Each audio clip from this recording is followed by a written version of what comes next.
Now, one of the most important revealers of this kind of information that I'd like to introduce to you at this time, and to whom this program is definitely dedicated, as are others in this series of Origins and Oracles, is Jordan Maxwell, who spent his whole life researching and uncovering this kind of information so that humanity might again see the true light of reason and might win in this intellectual, spiritual war against the adversaries that seek our ruination.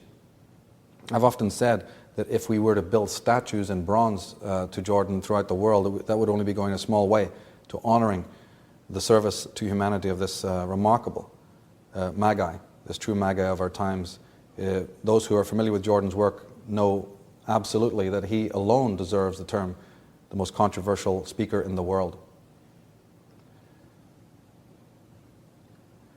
One of the most important things that he has brought out in his work is that there are connections, there are occult secrets. There is an occult origin of religion, business, and government. He says in his own words that religion and politics are but two hands serving the same brain. And Jordan Maxwell has been one of the most courageous individuals to show you how the workings of that brain and exactly what plan that brain has for the future.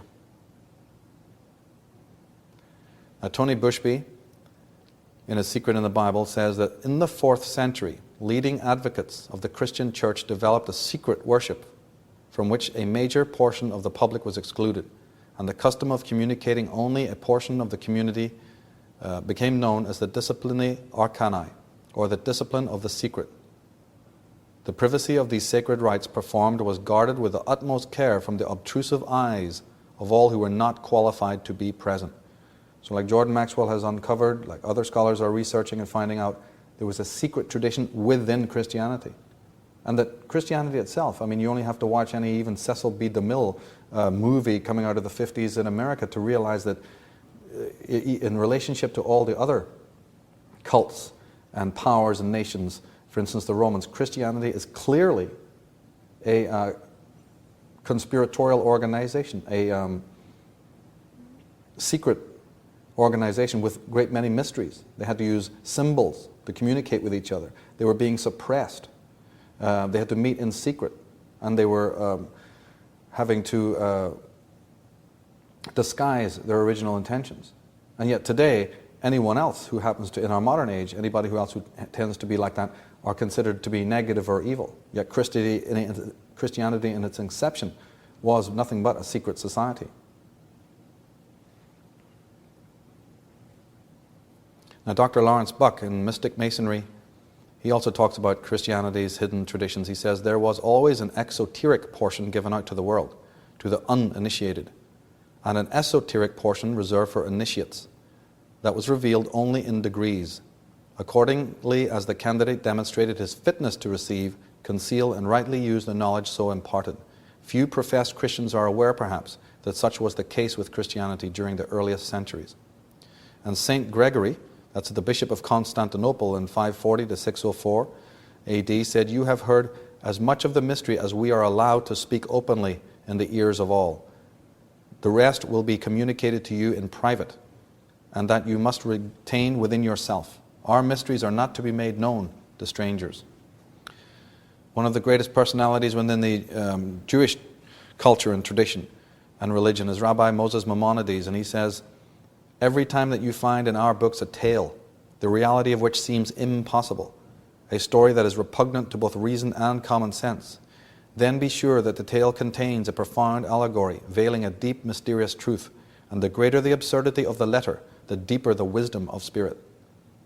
Whoever shall find out the true sense of the book of Genesis ought to take care not to divulge it.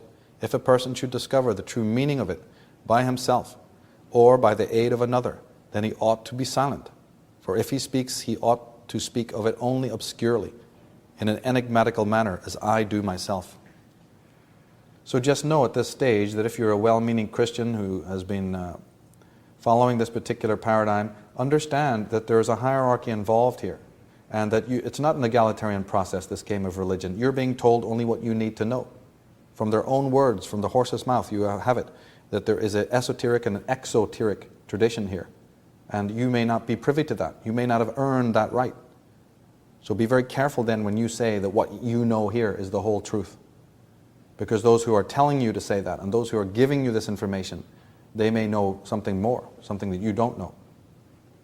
The whole thing is based on mystery. Now what Jordan Maxwell has brought out in his incredible researches and work is the fact that there were in the ancient world not one power structure, but many. And Jordan speaks specifically of the 4 great cults of power. And those are known as the stellar cult, the lunar cult, the solar cult, and the Saturnian cult. And absolutely, fundamentally, no knowledge whatsoever of our times now can be had without an understanding of the role and the origin and the power of these cults. Now, you won't be finding that information in most of the textbooks. There are books from previous centuries that do contain it, but those books and those writers have been sequestered and persecuted. We hope to bring that gnosis to you today so that you have an insight into where all of this comes from, so you can make sense of all this malarkey. But the cults of power are very, very important. Now, Dr. Lawrence Buck in Mystic Masonry, he also talks about Christianity's hidden traditions. He says there was always an exoteric portion given out to the world, to the uninitiated, and an esoteric portion reserved for initiates that was revealed only in degrees, accordingly as the candidate demonstrated his fitness to receive, conceal, and rightly use the knowledge so imparted.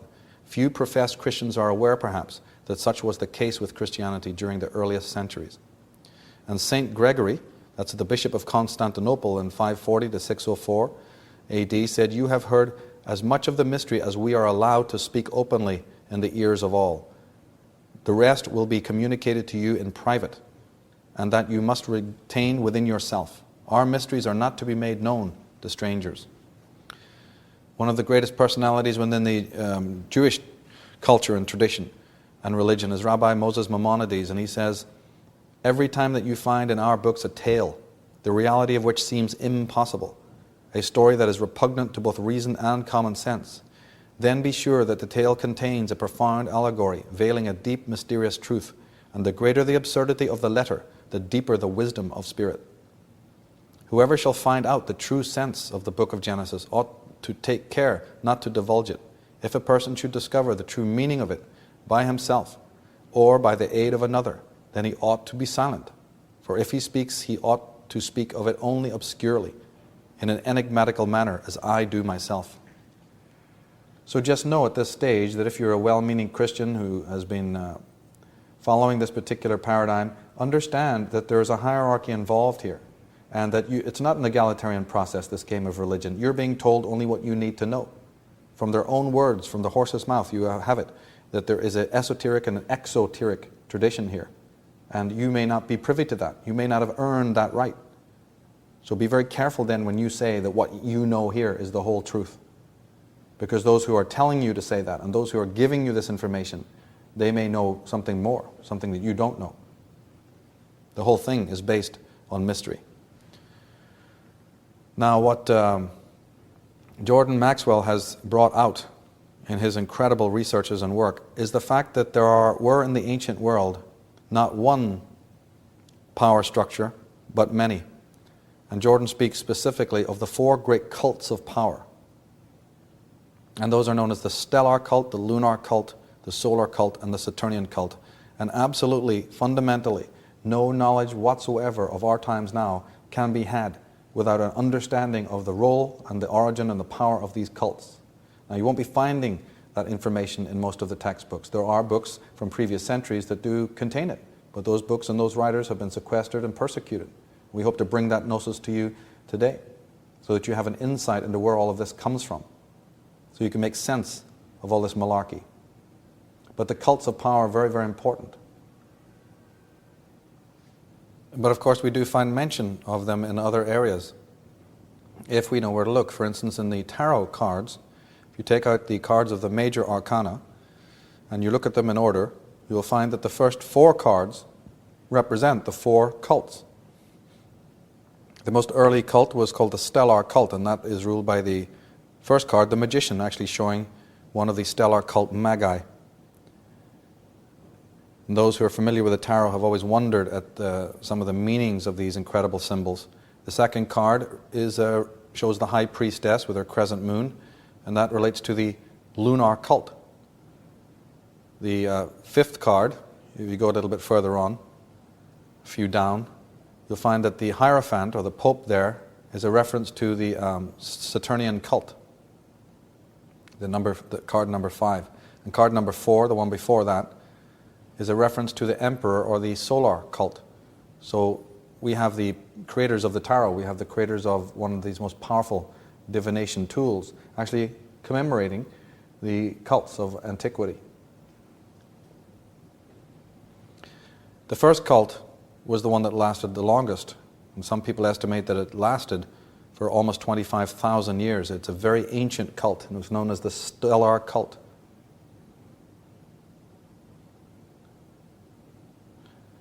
As I said, the next one down the line, and of course a lot of these existed contemporaneously, but the next cult of great importance was the lunar cult.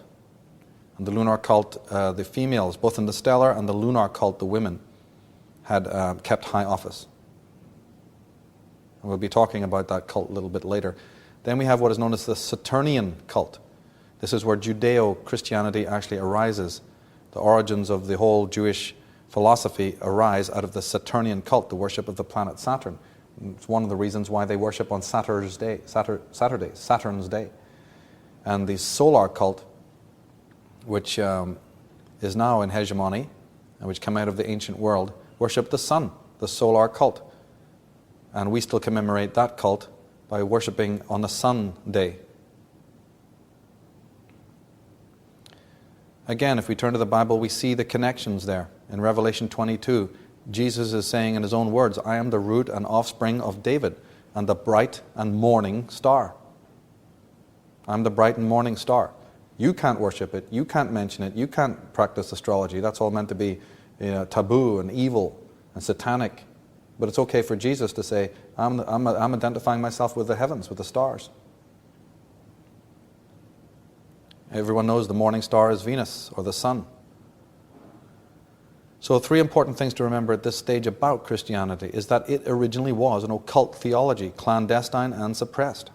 It was a consolidation of numerous Asian and Oriental pagan doctrines, or what we might want to call cults, in the true sense of the word, not the way it's being used today, that word. And outside of normal fanaticism, most of its founders and adherents had no intention of it becoming any kind of universal religion. Jordan Maxwell, in his Secret Societies and Toxic Religion, gives us a précis of the whole issue of the cults. He says that the leaders of the 7 great cults, of course there was 4 great cults of power, but there was about 7 cults in all, and we'll be dealing with that a little bit later also. 4 great cults, but altogether 7 cults were the origin of the modern theocratic and religious ideas.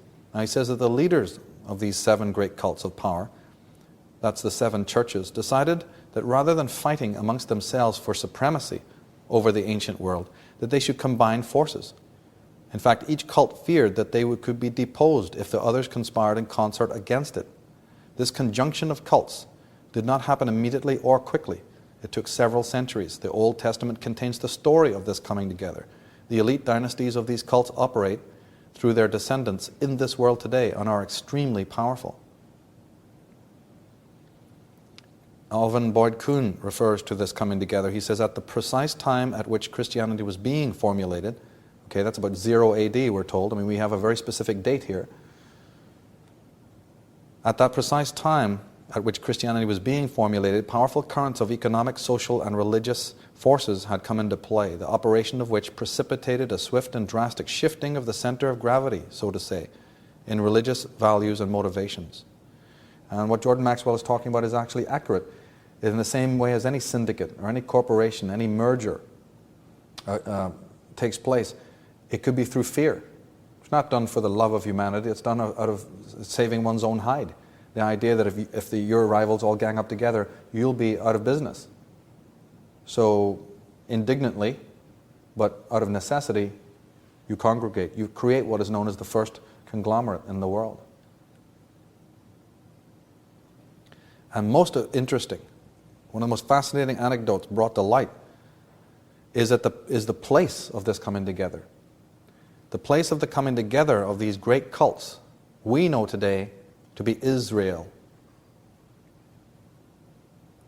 Israel is made up of names that derive connotatively from those cults.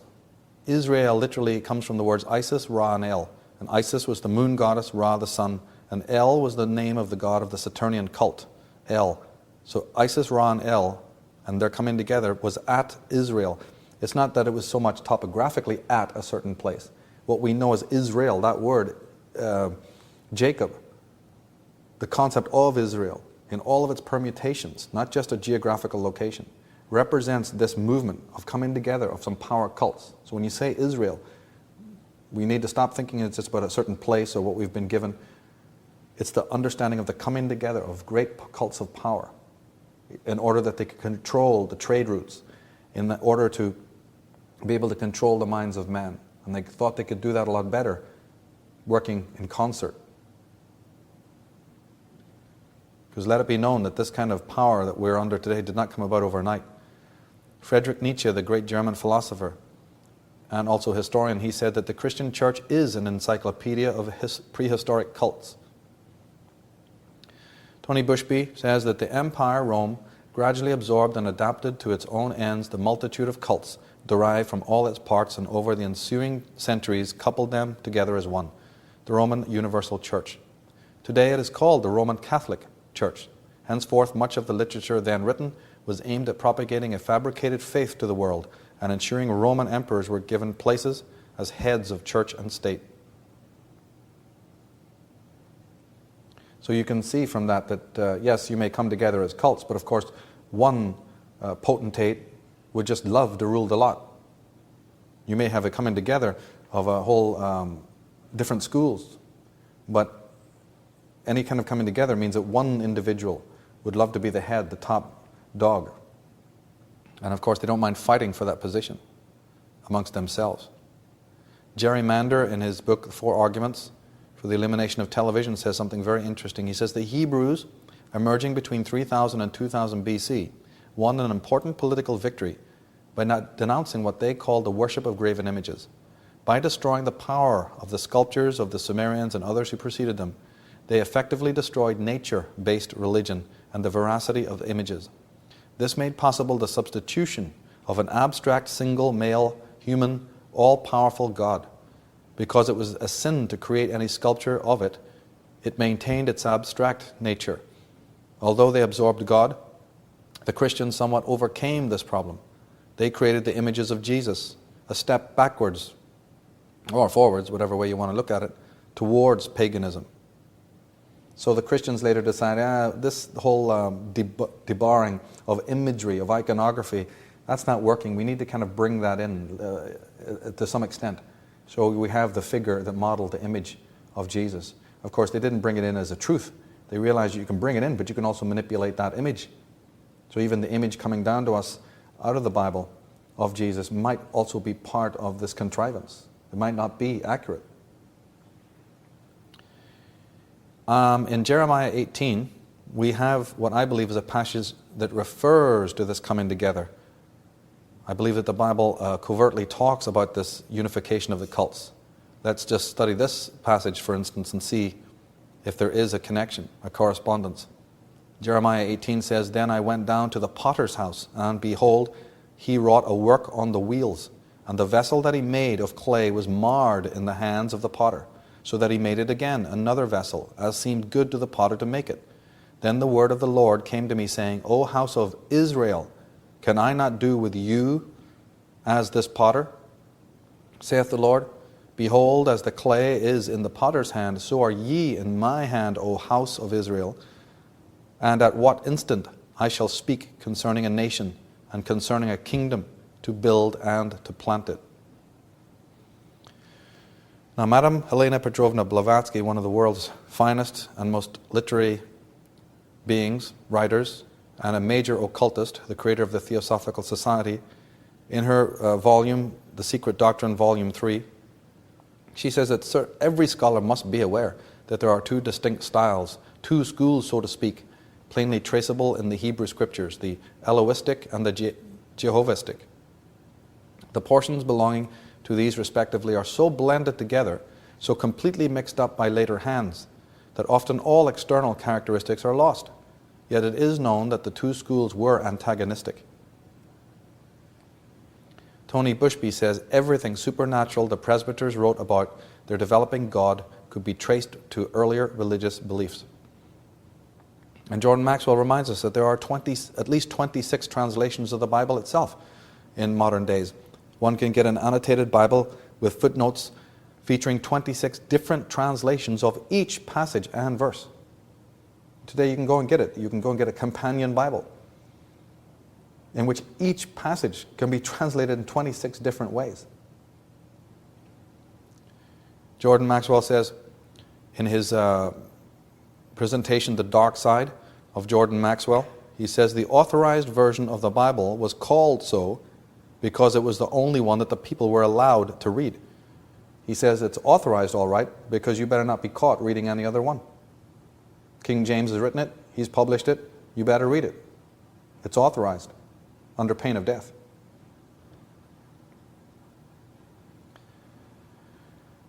Now the story of the cults is again featured in the New Testament also, especially in the Nativity. In the Nativity, we hear the story about the birth of Jesus Christ. We find that he's visited by 3 wise men who bring with them 3 gifts of gold, frankincense, and myrrh. What we have to understand is that this is a propaganda story relating to the cults. Jesus Christ, that is now worshipped on Sun's Day, was the Sun King, the solar king, that was being worshipped by the 3 members of the previous cults. He's been born in Bethlehem, but he's visited by 3 individuals, 3 kings. This is a story representing the homage being paid to him by the 3 cults who've been ruling before. And as a point of homage, they bring with them the symbols of the sun: gold, frankincense, and myrrh. Gold is obvious, it's gold, like the sun. But frankincense and myrrh were the incense and the resin that was burned in all the solar temples of the ancient world. The ancients used to love them because they were resinous and they were golden and amber-like, so much so that they were even referred to as the tears of the sun.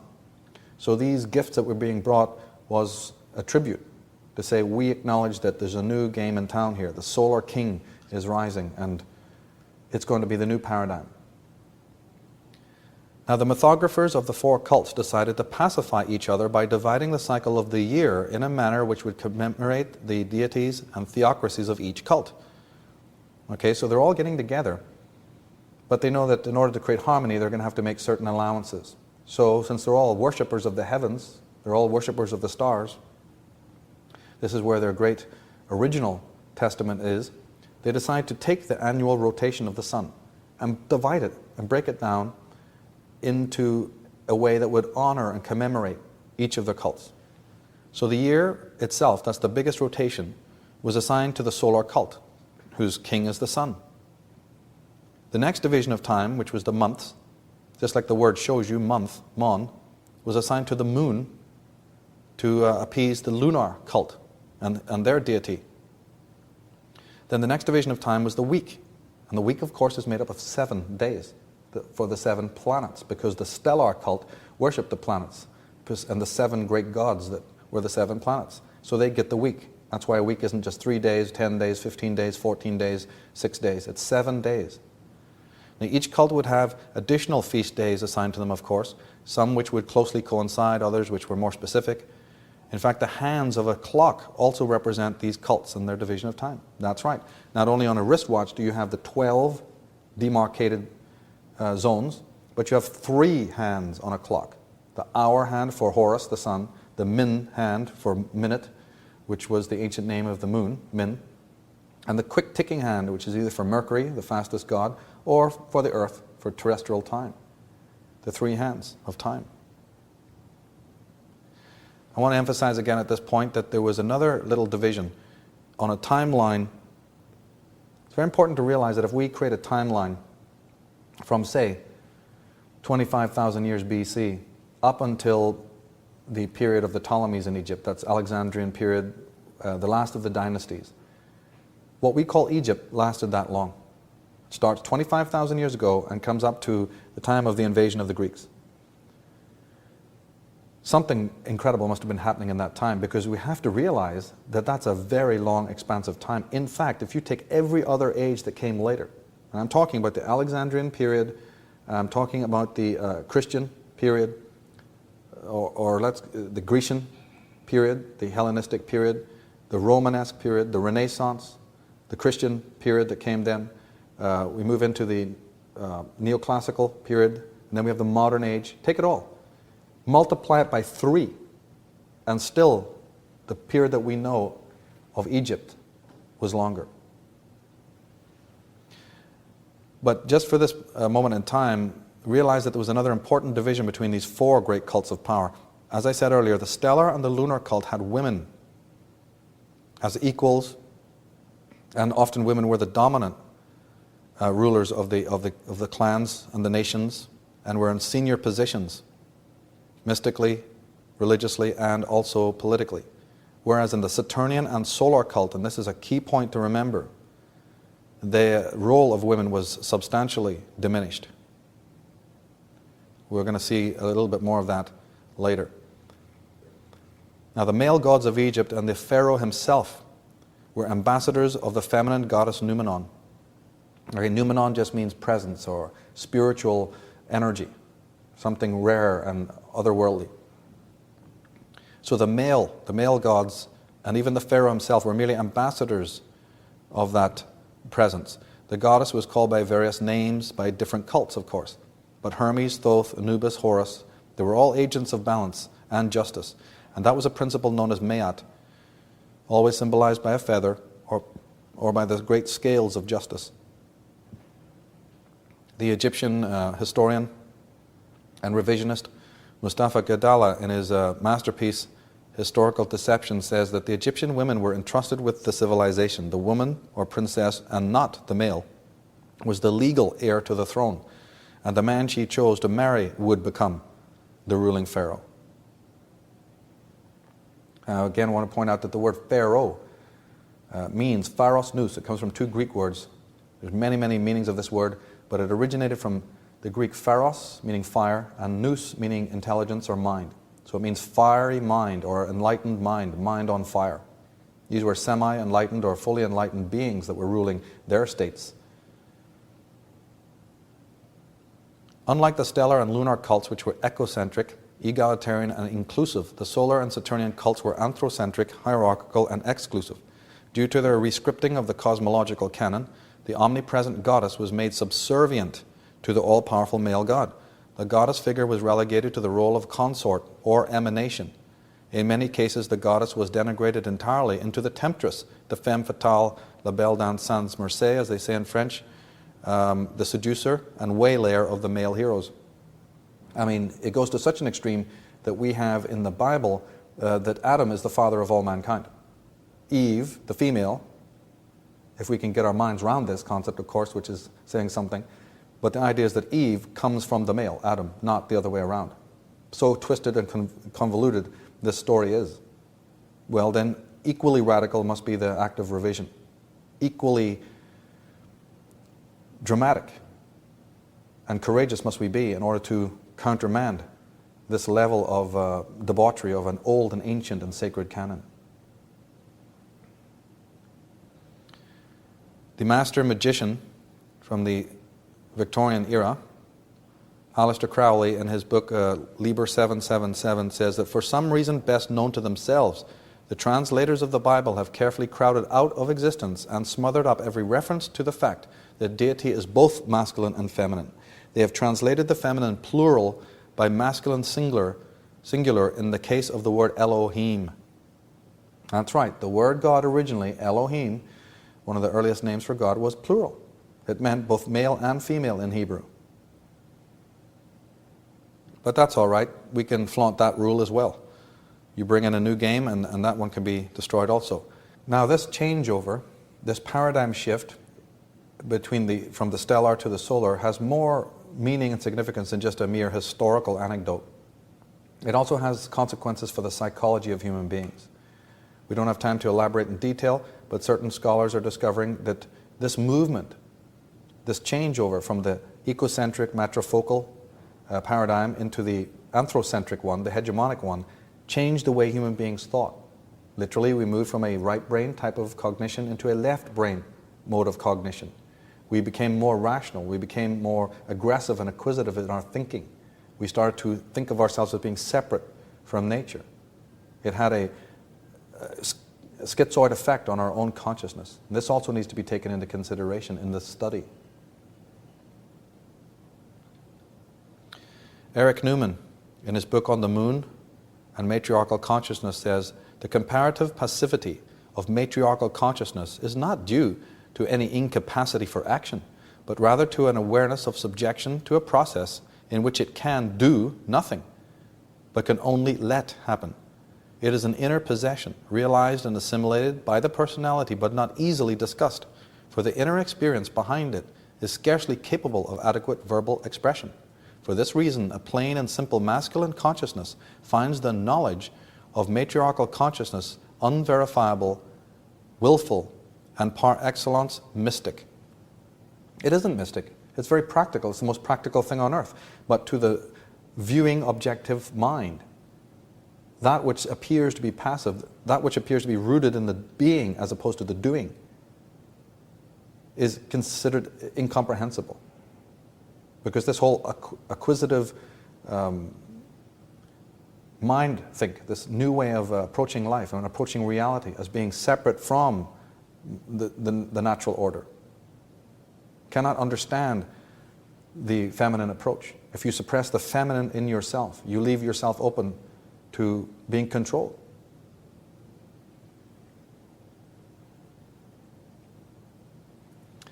As D. Hollander, in his book Tarot for Beginners, writes, the high priestess uses her wisdom and understanding to enable others to find their own true path.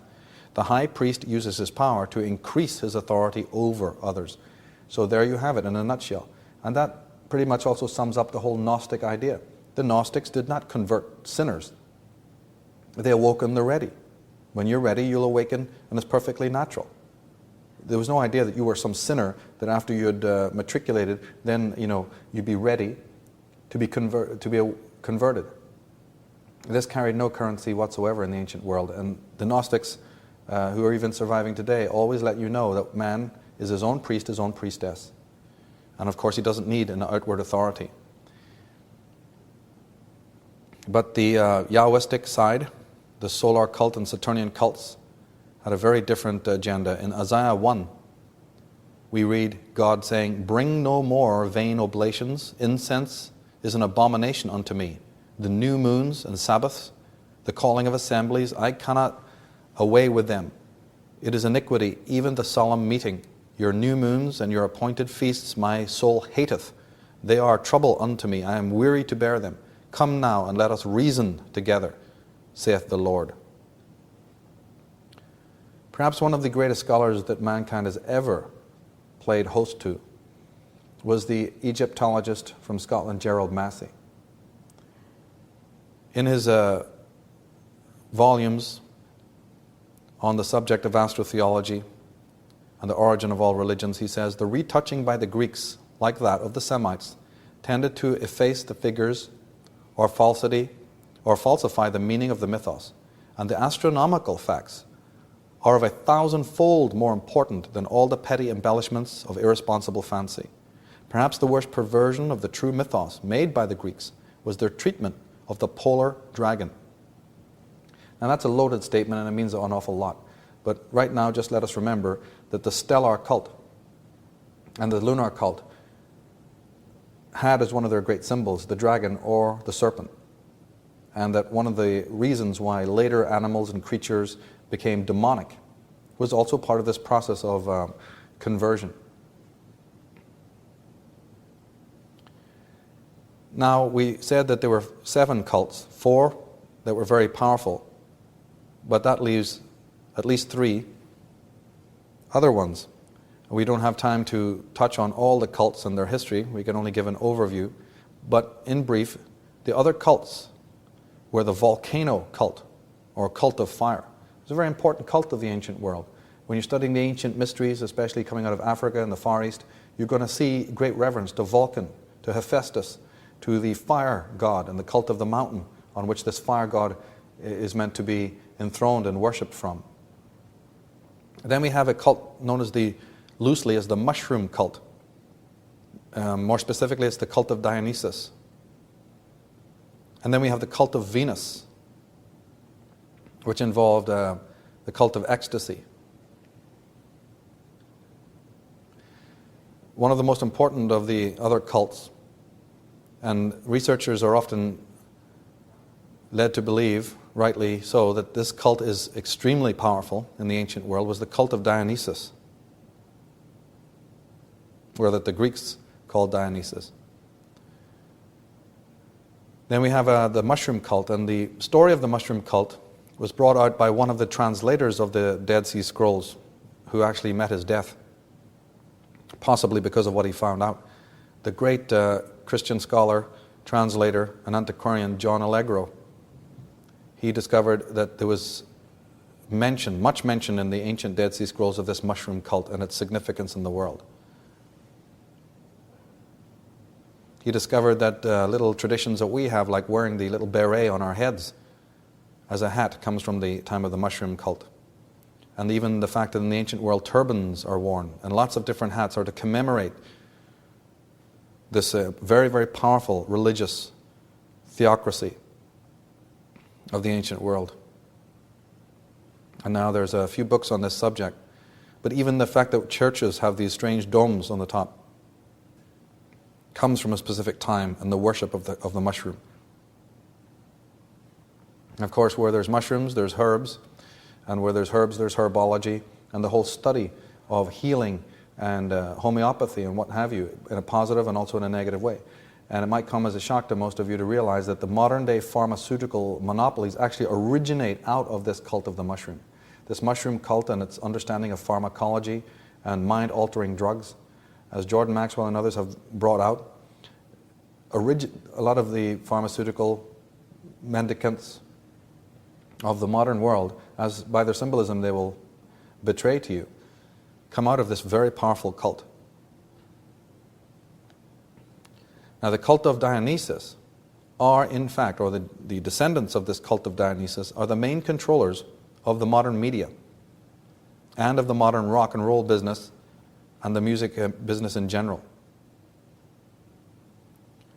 So let me be clear about what I'm saying here. The music business, especially the rock and roll business, and a lot of the media, that's the magazine design, the great media conglomerates of the world, the television companies, and also the film companies, they're a hierarchy. They're organized in a hierarchical way, and they're controlled at the top by an elite group who are bloodline linked to a very ancient and powerful cult. Once we understand this and begin studying this particular concept, we will understand what we're seeing when we watch a lot of the symbolism and imagery and the corporate logos that these individuals use. It's not by chance that they use what they do. If you've seen the program in this series, The Subversive Use of Sacred Symbolism, you'll know what I mean by all of this.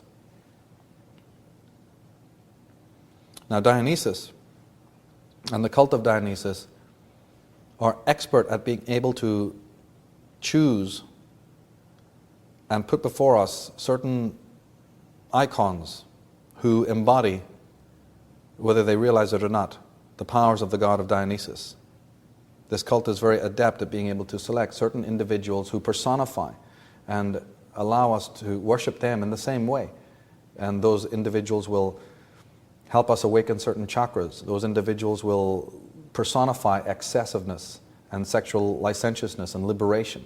And we will follow them. And this is an old cult, going back to Roman times and even before. In the case of Elvis Presley, for instance, if we study his date of birth astrologically, and even if you want more proof, just go to some of the autobiographies and biographies, the biographies that are on the king of rock and roll, the Solar King. You will find out just how much control from secret societies was being used in this man's life, unbeknownst to him. But he's certainly not the only example. And unfortunately also what we have to understand is that the cult of Dionysus are wont to sacrifice their solar king. Sacrifice is a very important aspect to all rituals and all ancient religions. All religions of the ancient world, including the Christian, involve the principle of sacrifice. The sun rises in the morning from the horizon, rises to its peak, and then descends into the underworld where it has to face the shadows that it inherited while it was blazing. The stronger a light shines, the deeper and darker the shadow that it casts. And in this great cycle, is understood by these cults, the sun must go into the underworld in order to face its own demons and to traverse the underworld. These are all occult principles. And therefore, that also means that the Sun King might be sacrificed. And if we study the dates of a lot of assassinations in this world and get into that whole theory, we're going to find an incredible story unfolding there. It's very important for us to be able to decode some of the symbolism that certain bands, certain groups, and certain media cartels are using. This is a whole subject in itself, and of course we go into that in a different program. But safe it is to say that there's an origin to the symbolism and to the words and the titles and the meanings. And the cult of Dionysus, who are behind the World Psychedelic Institute. Now, the World Psychedelic Institute, in point of fact, was created in London in 1965 by Michael Hollingshead, who was also an associate of Timothy Leary and Aldous Huxley. One might be interested to read The Saucerful of Secrets, which is the biography of the band Pink Floyd and how that band had to resist this kind of takeover, but that they were approached. And a lot of these bands are sequestered or approached after the point of their creation, or some bands and some figures within the musical business are promoted from day one. They literally are bloodline created to the unofficial families of these cults. And they're put out on the world stage for a reason. Many of the pop icons are born to elites, but are raised in unofficial families, and then when the time is right, they are put before the world via the media. And we're given the rags to riches girl or boy next door story. However, they may have blood ties to royal dynasties. Some know this, and some do not. So some of the people who may be bloodline connected to these royal dynasties or these old ancient cults may not be aware of it. Some are privy to it, others may not be privy to it. Depends on the individual. And I'm not saying that every single figure out there is a member of this cult. It's, of course, a whole issue. It's quite problematic to be able to discern. It's a study, like any other study. One must decode, and in order to decode it, you must have familiarity with these cults and how they work. You must know what their code words are, their catchphrases, their symbols. They will tell you who they are, but you have to be able to decode the symbolism. Why is it that Madonna's first video was made in Venice? Why are so many videos and films set in Venice? Why does she wear the crucifix? What do some of the lyrics mean? One of the other important cults was the cult of Venus. The ancient cults worshipped Venus a lot. The names of the place Venice and Vienna, certain cities of the world are actually named after Venus. On the prow of the old navigator ships in the ancient world, the great navigators of the high seas used to have the Stella Maris, or the ladies, the head, the prow. They would have the figure of the female, because navigators worshipped the stars and thought of Venus as their guiding star. And ships were always referred to as her or she. And they're shaped in the form of the Vesica Pisces, which relates to the female. And they float on the waters, which also represent the female. There's a lot of symbolism involved in shipping and navigation. And the tutelary deity that all seamen of the ancient world worshipped was the star Venus. And there's a cult of Venus operating in the world. The James Bond films, for instance, as I was mentioning in Atlantis, Alien Visitation and Genetic Manipulation, the 007s go back to the Tudor dynasty. It's not just a work of fiction here. In fact, in the James Bond movies, one of the most important motifs in that is the use of code words like M and Q. And you'll notice that when the protagonist, the James Bond figure, comes in to get his orders, he very specifically comes from a hall into a small chamber where the female sits behind the desk, and then from that small chamber he goes into another larger chamber through a secret door or passage that leads to a bigger chamber with a male sitting behind the door. This replicates the interior of the Great Pyramid. And the pyramid, of course, is very sacred to Freemasons and Illuminati. There's a message in these films, secret codes that are being given to us to replicate something from the ancient world that we are not educated to be able to see. But there's a method involved in that, in those series of movies and in many, many others.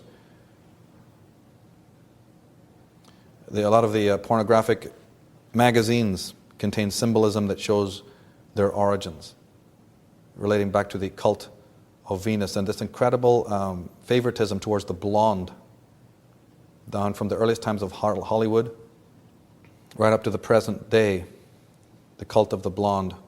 And of course, those who've done their homework in this fascinating subject understand that the cult of Venus and the cult of Dionysus are involved in not only the dissemination of pornography, but also involved very heavily in white slave trafficking and opium dealing and satanic ritual abuse and child prostitution and what have you. This is slowly coming to light, but this is an old story going back many thousands of years. It's also very important to realize that none of this is covert. These individuals will always put the symbols in front of you if you know how to track it. Even certain movies are made to reveal the agenda and to let you know who's making what and who's doing what. Movies like The Eye of the Devil and The Green Door and Eyes Wide Shut and many, many other movies from different genres contain motifs that, if you know how to decode them, are very significant. And the patron, these individuals that we're talking about, a lot of these cults, are also patronized. They have to have finances. They have to have an agenda. And one of the most powerful dynasties that make up these cults and also patronize these cults are what we know as the Venetians, coming out of Italy. The Venetians were originally the Phoenicians, the worshippers of Venus. And in Atlantis, Alien Visitation and Genetic Manipulation, we show the ancestry of the Phoenicians and how they go back to pre-Diluvian times, even to the time of Atlantis and the high cultures of the ancient world. But the Phoenicians becomes the Venetians of Italy, the Longhi and the Guelphs and other very wealthy families their descendants are still occupying the world today. But of course the Venetians, after their conflict with the powers of the Roman Catholic Church, made a move from Venice and settled in Holland and eventually came to England. Upon their move to Holland, the Black Venetians, and this is the name that they go by, the Black Venetians created the Great Amsterdam Bank, the financial hinge of the 17th century, and they created the Dutch East India Company. They also controlled the finances of many royal dynasties like the Stuarts. They are actually the promoters of Martin Luther, of Protestantism, Puritanism, the Jesuits, the Club of Rome, the later Freemasons, and most secret societies. Through the House of Hanover, that's the House of Orange, they came to England and have been dominating there. They've been the dominating power since William III of Orange. This is William III of Orange, known in Ireland as King Billy, the destroyer of the Stuart dynasties. And after him came George Ludwig I, all of the House of Hanover. But the House of Hanover originates from the Venetian line, through the Habsburgs, through the Hohenzollerns, all the way back to Venice and beyond. Queen Victoria, in her time, was the head of the Black Guelphs, called black because their deeds were so black. Literally the queen, the empress of the world. And the Windsor family of today, the modern royals ruling out of England, the Windsors is a name concocted for them today primarily because King George, the father of the Queen of England, couldn't barely speak a word of English. And yet here they are declaring war on Germany, and they're a German family reigning from London. So as part of the propaganda, the name Windsor was concocted for them. But just realize that their actual names are Saxe-Coburg, Battenberg, later changed to Mountbatten, Bourse-Lyon, and Guelph, with Guelph being the most important name. If you're into studying this, please note the name Guelph, Guelph. That's the connection back to Venice. There's two great students of this, along with Jordan Maxwell. One is the statesman from America, Lyndon LaRouche, who's done some fine work on this in his book, Dope Incorporated. This is the book that put him 2 years in the federal stockade for what he knew. And also the works of Dr. John Coleman, who wrote The Committee of 300 and Diplomacy by Deception, and also One World Order. Dr. John Coleman, an insider who reveals the origin of these cults.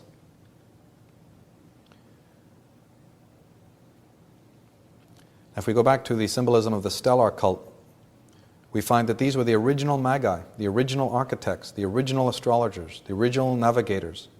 In my work on this subject, I have pointed out many times that these are the originators of the high geometry, all of the great buildings, monuments, temple structures of the world. They're also the creators of our divination arts, principally, and also a lot of the folk tales and fairy stories, and also the idea of teaching great mysteries in the way of a parable or an allegory is also part of their legacy. There are those who watch their flocks by night. In the Bible, we hear that term, watching the flocks by night. Well, the shepherds who watch their flocks by night are nothing but the magi, astrologers who watch their flocks by night, the heavenly flocks, the stars. In the tarot, as I said, the first card of the tarot, which shows a magician, is a throwback to the stellar cult. That little symbol that you see above the head of the magician and that you also see in card number 8 represents the zodiac. It's called the lemniscate. In Celtic tradition, one of the earliest poets of Ireland, the precursor to Merlin, was called Abergahain, or in English you pronounce it Amergin. And he says, "Who but I knows the ages of the moon, the resting place of the sun?" Again, clearly demonstrating that they were stellar cult. Now the primary symbol of the stellar cult, as I said a little earlier, was the serpent, which you see being worn by the pharaohs. It's often called the uraeus or the agathodaimen. Agathodaimen just meaning the winged serpent or the guardian angel. It's where we get the word Holy Spirit from, agathodaimen or agathodaimon. And of course, the ancient antagonism in the Christian hegemony of the evil serpent, and that the solar king has to come out and defeat the dragon or the serpent. I mean, where did these motifs come from? We ever stop and think, what on earth is that all about, and where did that symbol come from? And of the many symbols and motifs that you can have, what is this whole thing about having to slay a dragon? Well, it's propaganda again. It's pulpit propaganda. One cult supplanting another. One cult taking the power from another cult, appropriating the wisdom and the technologies and the methodologies of a previous cult. We have the old rivalries between, even in Egypt, in the latter days of Egypt, the old stellar king Set becomes the antagonist of the later sun god Horus. In order to show you the conflict, they say that they're twins. They're all born in the same family, but they're antagonists. We have to read between the lines and see what's being said here. In Irish mythology, we hear about St. Patrick going up to the high mountain and then coming down and saying, "Behold, I've cast out the serpents from the land." And of course, the reference here, as we clearly demonstrated in Atlantis, alien visitation, and genetic manipulation, is again that the serpents is not a physical snakes. This is another piece of propaganda. St. Patrick represents the solar cult, who's coming to take over, and the serpents being the previous Celtic races there, who worship the stars and the earth and the waters, they are now history. They're being suppressed, so they're being cast out. The serpent race is being cast out. But we have mentioned in the Bible to the serpents and the wisdom of the serpents when Jesus remonstrates with his own disciples and says, "Be ye as wise as serpents." Yes, that's right. Be ye as wise as the serpents. What serpents? Well, he's referring to the fact that if only you were as wise as those great astrologers, navigators, and geomancers of old, the serpent race. If only you 12 were as wise as they, then I'd be happy. Because the Christ is aware of the power and wisdom of the stellar cult, the original magi. In Celtic Ireland, we have tremendous emphasis on the serpent motif, even in Christian era. On many flags, we still see the dragon of the stellar cult being commemorated. They're all throwbacks. In Tara, the very capital city, Tara, in Gaelic it comes from the word drumcain, meaning the hill of the serpents, because the kings were serpent race and they sat on the hill of the serpents. We find that there's a Judaic tribe called the Nashon, for which King David was a member. But we find that this word means serpent. The word Nashon means serpent. And that's where we get the modern word nation. N-A-T-I-O-N means serpent. So just remember that when you hear people talking about the great nation states, understand that that is a word that has a very ancient history, thousands of years old, going back to the original Nashons. From the earliest days of Acadia and Sumeria and Babylon, we see the serpent and the serpent gods. In Egypt, the winged serpents.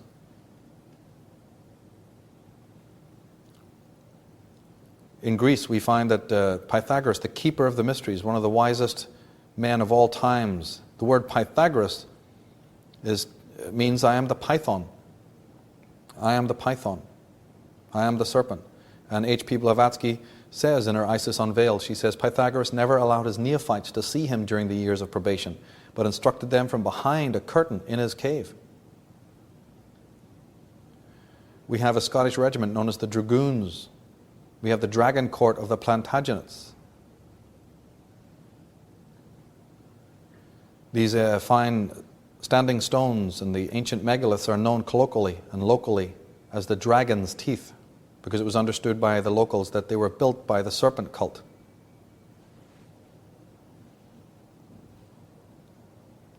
In the United States, at the Ohio Mound, it betrays the same illusion that the ancients were a stellar cult who worshipped the constellations and who are responsible for the great earthworks. The Avebury serpent, practically 8 miles long. In Christianity, we often hear about the cherubim and the seraphim, but what we don't hear about is the meaning of those two words. If you decode and go back to an old concordance and look up the words seraphim and cherubim, it will mean fiery serpent or blazing serpent. So the angels are serpents. And many words again. In etymology, a fascinating subject. We find that the earliest name for the serpent was Cain, or Canaan.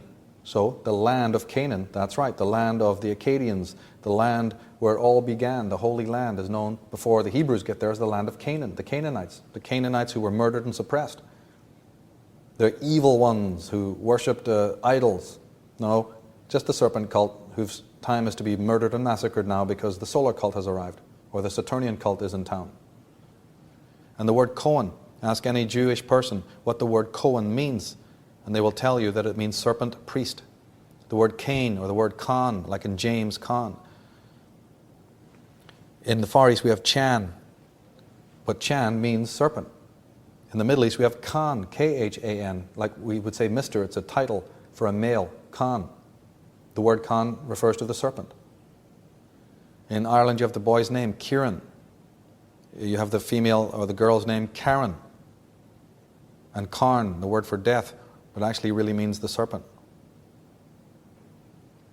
So in Egypt, every time you see a god with the stars about their head or with a headdress of stars, just realize what is being mentioned here. This is a member of the stellar cult. They're implying that there is a cult of power and gods to be worshipped. We don't have to look very far for this motif. The Statue of Liberty is a stellar cult icon that goes back to Sechet, the old Egyptian goddess. It was just shown exactly like that, with star in her 7 rays in her crown. The subject of astrology comes down to us from the stellar cult. They are the ones who brought us the study of astronomy and astrology.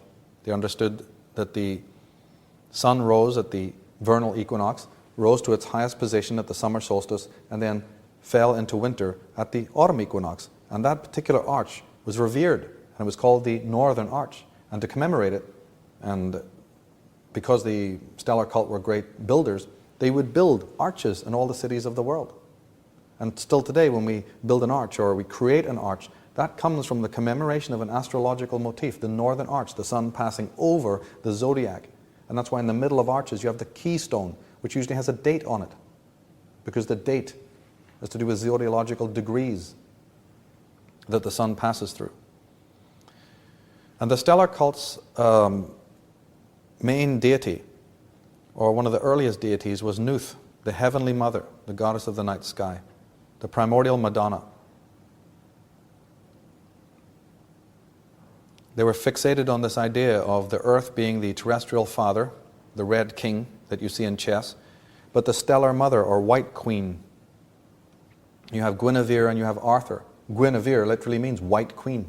That's all it means, and it's a reference to Isis. But Isis is a reference to the moon, the white queen up there in the heavens. And the red king is, guess who? The sun. So thrones were put beside each other, red and white, male and female, Leo and Cancer.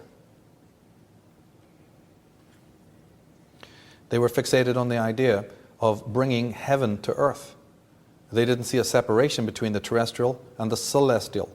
And so when they would build their monuments, their castles, their temples, their universities, their cities, it was absolutely fundamental that none of that building could ever begin without honoring the stars and then even encoding into these structures symbols of the stars, which is why if you go to the Arc of Triomphe or you go to most of the universities of the world and study them, actually look at the walls and the stained glass windows and the floors and the mosaics of even quite modern buildings. And not to mention the city layouts, you will see stars and emblems of the heavens. This is an old practice. We know from just looking and studying the ancients that they were fascinated with the stars and the heavens. They were fascinated with geometry, the measurement of the earth and the measurement of the stars. In fact, the word geometry means that, the measurement of the goddess Gaia, or the earth. So they understood that in order to honor their gods, they should pay attention to them, that there was movements in the heavens, that there was mathematical forms of communication, and that you weren't a proper disciple of your God unless you paid attention to the nuances and subtleties that were happening around you in the heavens. This is where astrology was born. Demeter, the Greek god, literally means the same thing, the earth, measuring the earth. We get words like matter and matrix and mother and mathematics and marriage and mate, all coming out of the word Maat, which was the most ancient of the goddesses, the goddess of balance and the goddess of measurement of the Egyptians. As I said, Freemasons and secret societies keep these mysteries. The very Freemasonic symbol is a mere simulacra. The symbol of the compass and the rule is a geometric version of the Egyptian Nuth and Jeb, the earth god Jeb, copulating, merging with the sky goddess Nuth. Freemasonry originates from the stellar cult. They are the present keepers of the mysteries of the stellar cult. The stellar cult's philosophy can be summed up very simply. No difference between psychic energy and physical energy. Incomprehensible. Yes, they knew what two was. If you put down two stones, they'd understand there's two things there. But they had no understanding of what we know as duality. There was no word for duality. There was only one thing to be studied. There was no separation between macrocosm and microcosm. Everything was unified. Everything was a holarchy. They tried to show this in the way they lived. They tried to commemorate this in the building of Stonehenge and in the villages that were circular. And of course, we all know about the intense and detailed geometry that went into some of these monuments and Cyclopean ruins. That's a whole study in itself. But even again in modern context, cities are based on the zodiac. Here's the center of Paris with 12 radiating streets. And Paris is not the only example. Though we may have the solar cult attempting it at later stages, the solar cult in their buildings are borrowing or appropriating the geometrical standards and skills of an earlier cult. Yes, we do have those skills today, but where did they come from? The 7 wonders of the world and many more wonders besides are originate in a certain cult of ancient times, not just centered in Egypt. Every culture, including even the Viking and the Celtic and the Maya, and even in Africa, you have stellar representatives of the stellar cult. When we hear the simple term city hall, do we realize that that comes from somewhere? The word city comes from cetus, which is the word in Latin for the female vagina or the female opening.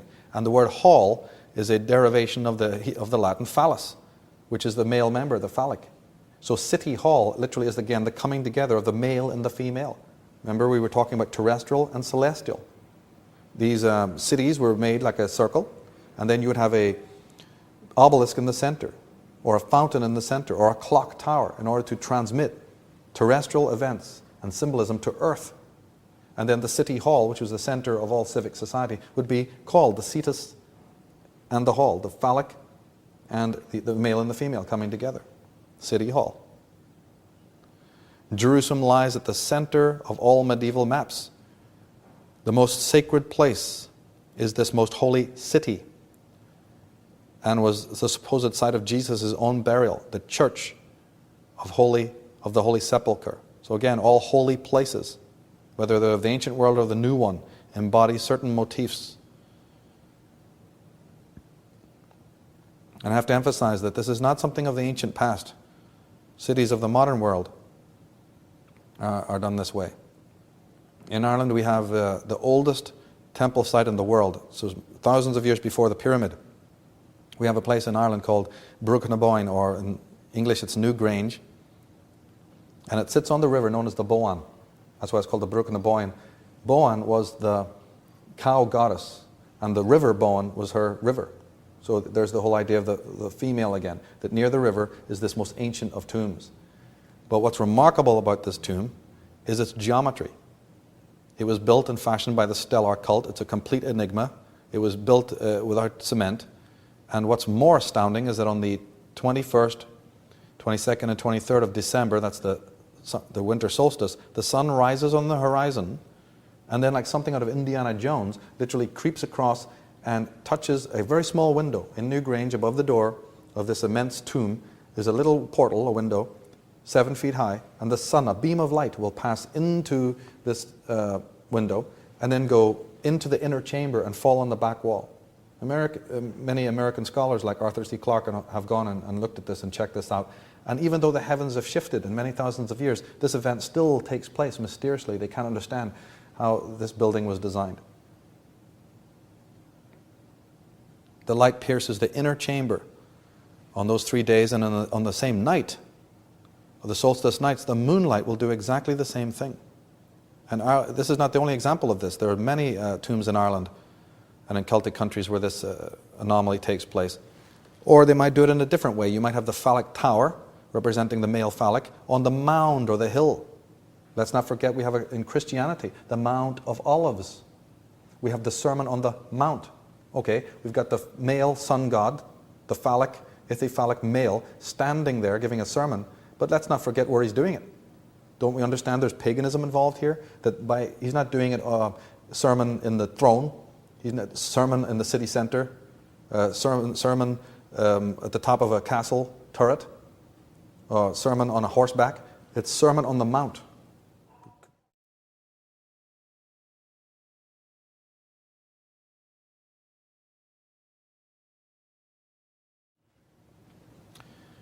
Another feature that harkens back to the stellar cult specifically is the idea that the interior of churches have the dome, the celestial dome, or the domos, representing the night sky and the heavens. But again, the idea that not just in city centers, but different parts of the famous cities, we always have the clock tower.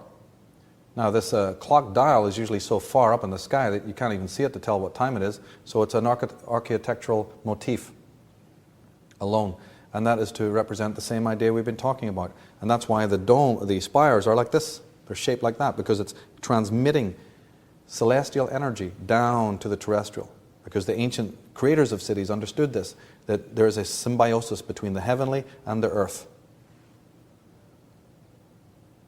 Just as in a human being's life, his fate is connected to some zodiac out there, so the whole of the fate of mankind, the fate of those who live on earth in the communities of the world also is written in the heavens.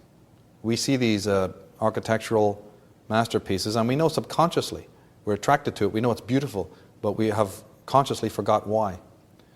And as I said, this is again to be understood as not something of remote history. This is something of the modern age today. David Oveson, an American writer, in his book The Secret Architecture of Our Nation's Capital, has discovered that in Washington, D.C., for instance, there are 23 complete zodiacs in Washington, in the architecture, secreted into the architecture there. And there's over 1,000 other zodiacal and planetary symbols. And there's 4 zodiacs in London. London is also divided into 28 boroughs, representing the lunations of the moon. There's not a single building in England of any importance that's not built over some Celtic site of the previous stellar and lunar cult. Those who've studied this subject know that. But Oveson and other researchers are now discovering that the secret societies like the Freemasons, for whatever purposes, have designed the cities meticulously to not only align with certain constellations, but to commemorate certain stars like the star Sirius, and Draco, and Alpha Draconis, and the Pole Star, and the Bear, Ursa Major, so on. However, we've got to realize that were also made in this transposition. Cyril Fagan, in in his book Astrological Origins, says that in their desire to appear highly intellectual, scientific and mathematical, the Greeks, probably about the time of Alexander the Great, adopted the solar nomenclature, thereby turning ancient zodiacal symbolism topsy-turvy and making it sheer nonsense.